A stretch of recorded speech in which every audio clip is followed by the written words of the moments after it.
And now, the Deeper Thinking Podcast, a space for ideas and reflections in our uncertain times.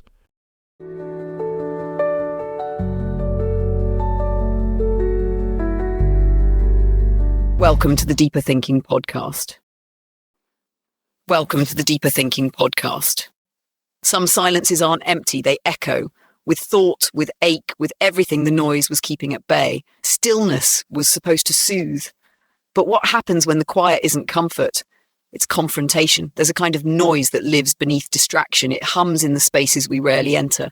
Doubt, memory, grief. Not loud, but persistent. Not chaos, exactly, but contact. Simone Weil once wrote that attention is a form of suffering. What if that's what silence really demands of us? Not calm, but contact with what we've deferred. The self beneath the coping, the feeling beneath the thought. This essay doesn't offer relief. It offers a mirror. And in that mirror, maybe, just maybe, you'll recognise the sound your life has been making all along. Some silences arrive like a gift, others like a reckoning. What was promised as peace can instead reveal itself as exposure, a sudden amplification of everything left unprocessed. The room is quiet, but the body is not.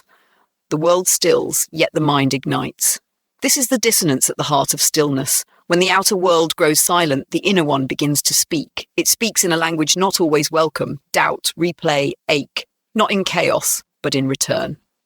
In what Simone Weil called attention, an act not of focus, but of suffering. To attend to something, in her view, was to bear its weight without turning away. In this sense, silence does not relieve the listener. It confronts them. It does not erase the signal. It removes the static that once kept it buried. The cultural story of silence is one of refuge. Wellness rhetoric, minimalist aesthetics, guided meditations, each offers stillness as a kind of cure. But for many, silence does not soothe, it startles, because what greets them in that quiet is not serenity, but backlog. A backlog of thoughts never resolved, grief never metabolized, questions never truly asked. The contradiction is rarely spoken. Silence is celebrated publicly, but privately it becomes a space of shame. Why, one wonders, does rest feel worse than work?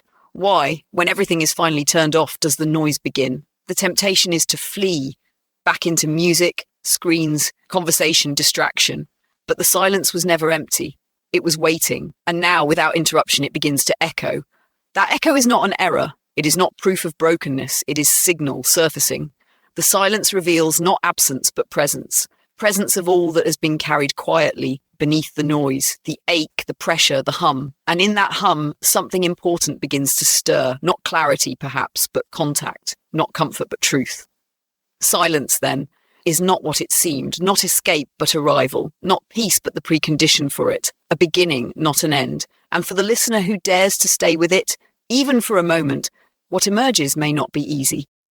But it will be real. Silence, once mythologized as sanctuary, has become a product. Packaged, branded, sold. A curated stillness, marketed in soft hues and minimalist fonts, promises refuge from the endless noise. Apps encourage it. Retreat centers monetize it. Advertisements whisper, this is what peace looks like. But that version of silence is often an illusion. Edited, filtered, stripped of memory. What the market offers is not quiet, it is quietness. A performance of calm, absent the complexity that true stillness contains. The promise is seductive. In a culture wired for overstimulation, the idea of escape into soundless perfection feels necessary. Yet the curated silence of consumer life is neither neutral nor universal. It selects what is allowed in and what is kept out.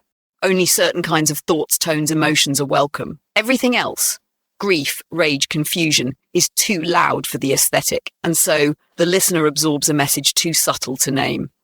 Your real interiority is inconvenient. Jonathan Crary warned of this in his reflections on 24/7 culture, the way capitalism extends its reach into every available moment, even those meant for rest. The commodification of stillness becomes not a relief from pressure, but an extension of it. Even peace must now be productive. Even silence must be optimized. There is no true pause, only another kind of signal. This distortion creates a quiet form of dissonance. The listener seeks stillness but feels worse inside it. The blame, they think, must be personal. Maybe they're doing it wrong. Maybe they're too restless, too emotional, too distracted to benefit. But the failure is not theirs. It is structural. A system that offers silence without spaciousness, without permission for what might emerge in that space, is not offering rest. It is offering repression with better lighting. True silence is not curated. It cannot be staged. It does not flatter the ego or soothe on demand. Instead, it opens, it reveals, and it resists being shaped into something polite. To embrace real quiet is to make room for discomfort, for contradiction, for the mess of a life fully felt. Not a retreat then, but a return to the parts of self that cannot be branded, beautified, or sold. What rises in silence is not always singular. It is layered, textured, an internal soundscape composed of emotion, thought, memory, and sensation. The quiet does not create the noise, it reveals its architecture. Without distraction, the listener begins to notice the different frequencies within, some sharp, some low, some not even loud, but persistent. There is the emotional noise, a background hum of sadness, regret, longing. Feelings that had been softened by movement now begin to shape the air. They do not scream, but they insist. A tightness in the chest, a sudden welling in the eyes, not attached to any new event, only old ones returning through a door left open. Then there is intellectual noise, unfinished conversations, mental to-do lists, the looping rehearsal of imagined dialogue. The mind, so long trained to multitask, struggles to stop spinning. Even in stillness, it continues its churn, like a wheel that keeps turning long after the engine shuts off. Here, distraction was never the issue. It was the scaffolding. And now, without it, the structure wobbles. Beneath that is somatic noise, the body's subtle speech, a tingling in the limbs, a jaw held too tight, the ache in the lower back finally heard. These are not new sensations. They are old reports, unanswered. In Merleau-Ponty's sense, the body does not record events as memory, it lives them as presence. And when the listener enters silence, the body begins to speak in its own language, pressure, breath, pulse. Finally, memory noise, perhaps the most destabilizing, a voice from years ago, a room once stood in, a goodbye that never resolved. Memory does not ask permission to return. It surfaces like steam, fogging the moment with fragments. As Paul Ricoeur observed, memory collapses time. It introduces the past not as history, but as interruption. None of these signals are mistakes. None of them are signs of failure. They are what surface when the constant performance of coping is paused. In their own ways, they each carry intelligence, information, an internal landscape being mapped not in silence, but through it. The listener may not welcome the noise, but in learning to recognize it, they begin to hear themselves more clearly than they have in a long time. Memory does not respect boundaries. It arrives unbidden, often unkind, and rarely in order.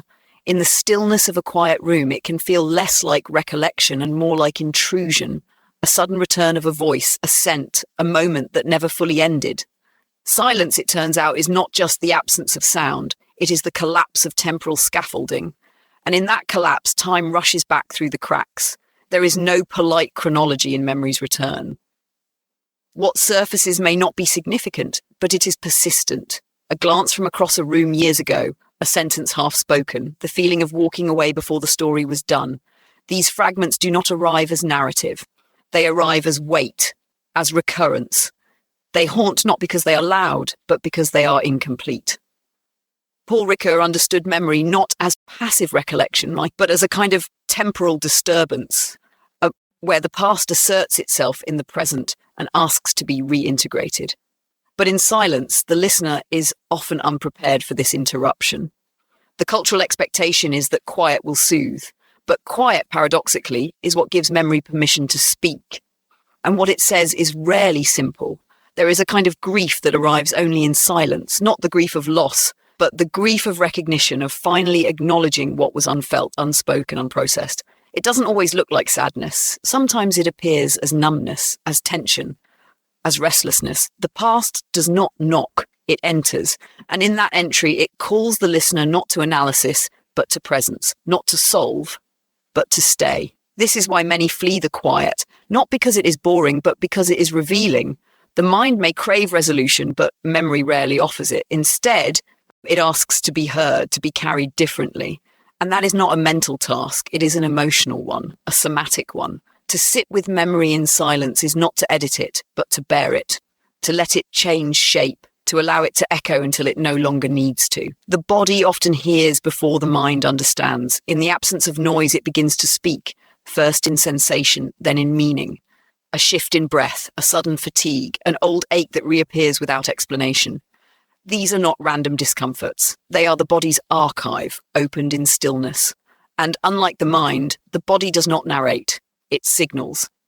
Maurice Merleau-Ponty wrote of the body not as an object we possess, but as the very means through which we perceive the world. It remembers not in facts, but in form. A tension held for years, a jaw clenched by habit, a posture learned in defense.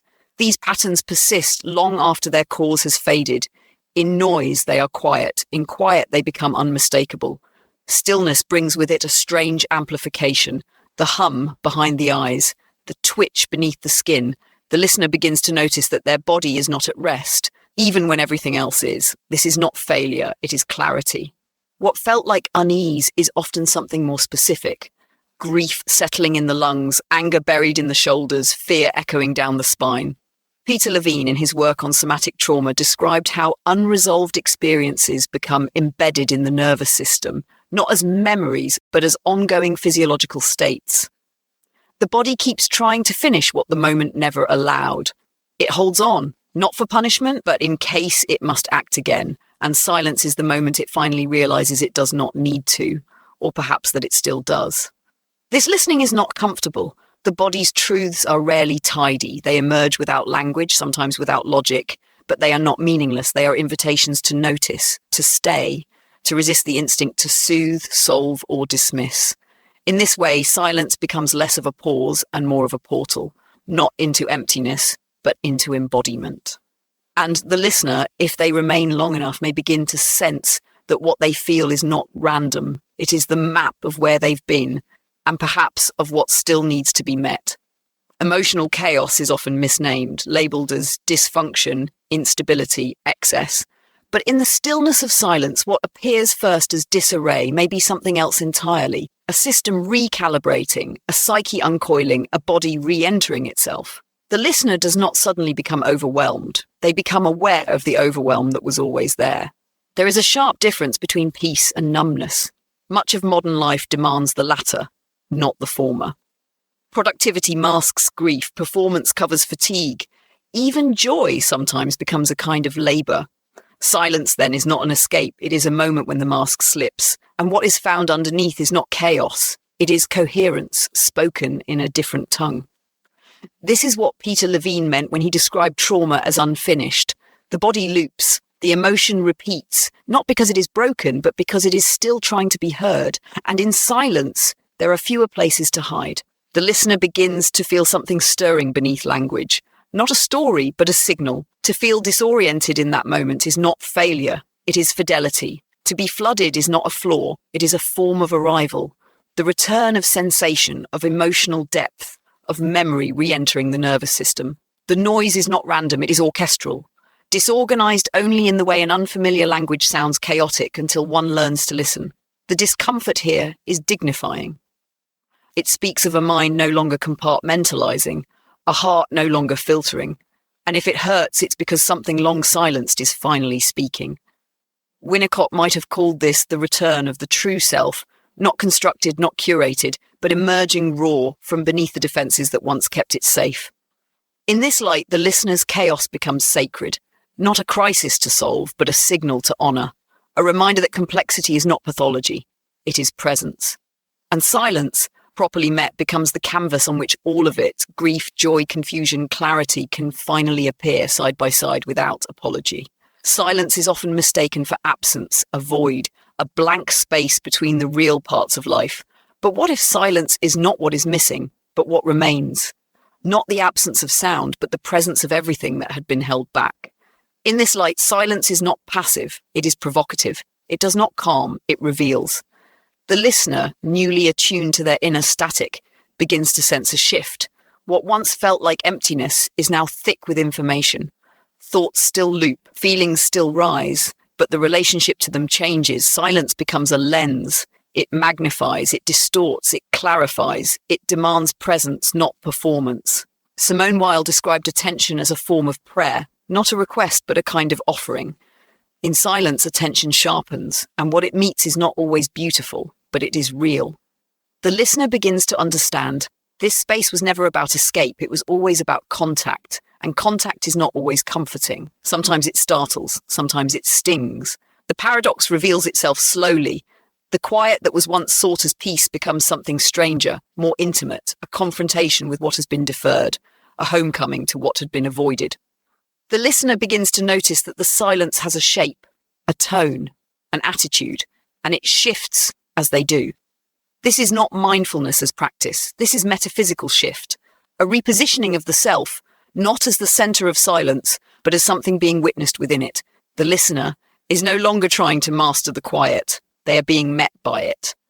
And in that meeting, something ancient stirs. The knowledge that silence is not the space before the song, but the song itself, slowed down.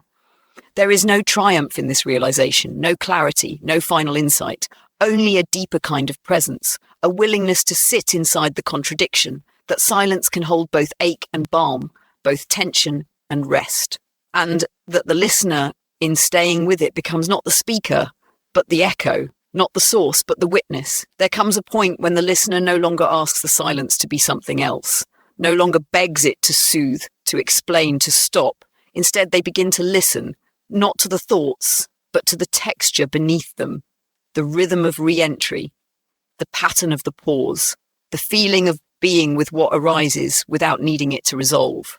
This is not passivity. It is participation of a different kind, a listening that does not fix, a presence that does not intervene. Carl Rogers once spoke of unconditional positive regard, the radical act of staying with another without judgment or repair. Here, that posture turns inward. The listener sits beside their own noise, their own ache, as one would with a friend who needs no advice. There are ways to stay with the noise, though none of them are solutions. Writing not to explain, but to excavate. Breathing not to calm, but to feel. Walking slowly, letting thoughts loop without tightening them into answers. Even asking the question, what are you trying to say to me? Not to the mind, but to the feeling, to the hum beneath the hum. This is not guidance, it is gentleness. These approaches are not steps to transcendence. They are gestures of companionship. Not every ache needs a balm. Not every echo needs interpretation. Some just need space. And in silence, space becomes sacred. The listener may find that staying with the noise alters it, not by erasing it, but by softening its edges. The same thought that once surged now floats. The same tension that once gripped now pulses. The inner world, still loud, becomes less hostile. Not because anything changed, but because it was met. In this, a new kind of listening emerges, one that is less about hearing, more about holding. The noise doesn't vanish, but it begins to feel less like a threat and more like a companion, a part of the self that, when given space, begins to speak with a little more clarity, a little more rhythm, a little more truth. There is no clean ending to this kind of silence, no final insight that wraps the noise into something neat. What remains is not clarity, but contact, a lingering closeness with what had long been deferred. The listener does not arrive at peace, not exactly. They arrive at presence, and presence is a quieter thing than they imagined. Less like a resolution, more like a returning. The thoughts still come, the ache still hums, but they no longer demand avoidance. They are not enemies, not errors. They are the undercurrent, the score beneath the story. And now the listener knows how to hear them. Not as static, but as signal. Simone Weil once spoke of silence as the condition in which truth can emerge, but that truth is rarely loud. It does not persuade or impress. It simply appears. A memory, a breath, a sensation behind the ribs. The realization that what felt like chaos was simply everything arriving at once, unstacked, unfiltered, and honest. If there is a shift, it is this. The listener is no longer afraid of the echo, no longer startled by the return of thoughts, the surge of feeling, the heaviness behind the eyes. They understand now that silence is not empty. It is not an absence to be filled. It is an invitation to remain, to receive, to witness. And perhaps most unexpectedly, to name, not with language always, sometimes with breath, sometimes with stillness itself. The silence, once unbearable, now holds a kind of recognition. The listener can hear their name in it, not the one given, but the one buried, the one before the coping began. There is no grand finale, only the hum continuing, the self still unsettled, the the sound beneath the sound, the echo that doesn't close but curves, and in that curve, the faint shape of something like truth, something like self, something that asks for nothing more than to be heard. Until next time.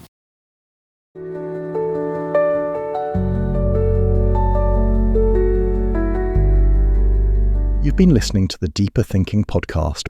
Today's episode was narrated by Holly, our digital narrator, who helps bring our ideas to life. For further reading, research, and ways to support the podcast, please visit the episode webpage. Thank you for your positive reviews on Apple Podcasts. Your reviews help keep us visible so others can discover and enjoy our content.